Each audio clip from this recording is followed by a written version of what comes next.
भक्ति, भजन और प्रवचन के अद्भुत संगम में डूबने के लिए सब्सक्राइब करें आस्था टीवी के YouTube चैनल को और ताजा अपडेट के लिए बेल आइकॉन पर क्लिक करना न भूलें। कोरोना के चलते कुछ लोगों के मन में अस्थिरता जागृत हुई।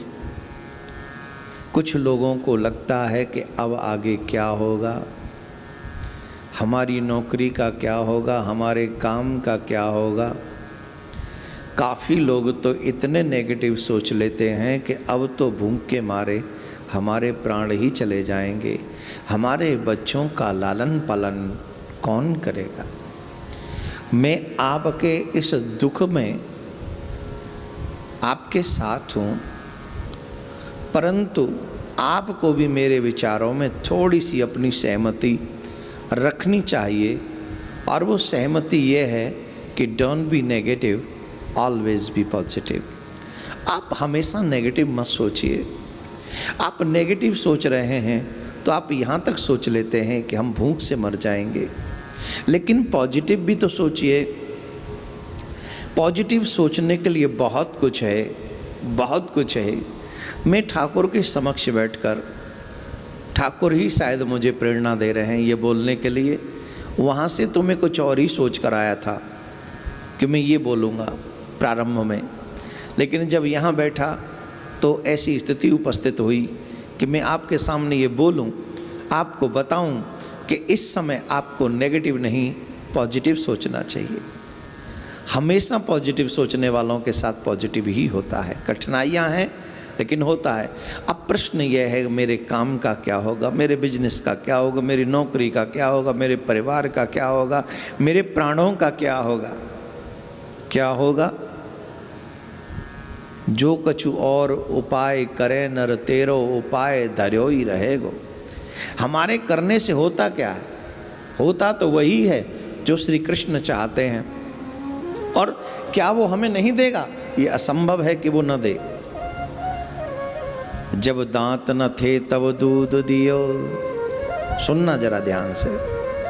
जब दांत न थे तब दूध दियो, अब दांत दिए तुमको अन्न भी दे है। जल में थल में पशु पक्षीन में सबकी सुध ले वो मेरी भी ले है।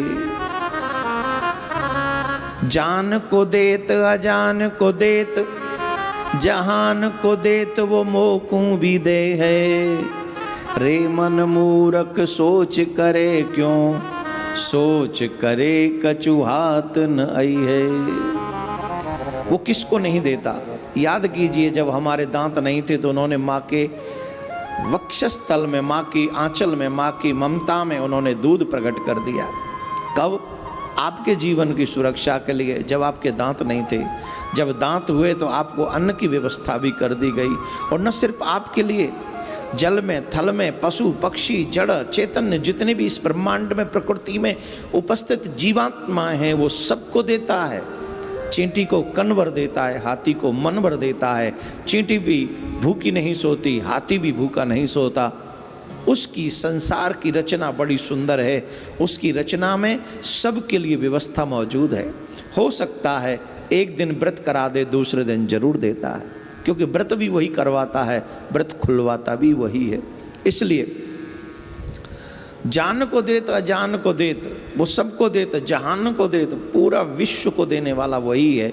तो पॉजिटिव ये रखिए, जो चींटी का पेट भरता है, जो हाथी का पेट भरता है, जो पशुओं का पेट भरता है, जो पक्षियों का भी पेट भरता है, जो गरीब का पेट भरता है, जो अमीर का पेट भरता है, जो सबका पेट भरता है, निश्चित तौर पर उसे हमारी सुध रहेगी और वो हमारी व्यवस्था करेगा। कुछ पल कठिनाइयों के हो सकते हैं, लेकिन उन कठिनाइयों के पलों में धैर्य आपकी सबसे बड़ी शक्ति है। उस धैर्य के साथ अगर आप अपना जीवन जिएंगे तो इसमें कोई दो राय नहीं कि आपने जो नहीं सोचा वो भी आपको प्राप्त हो जाएगा।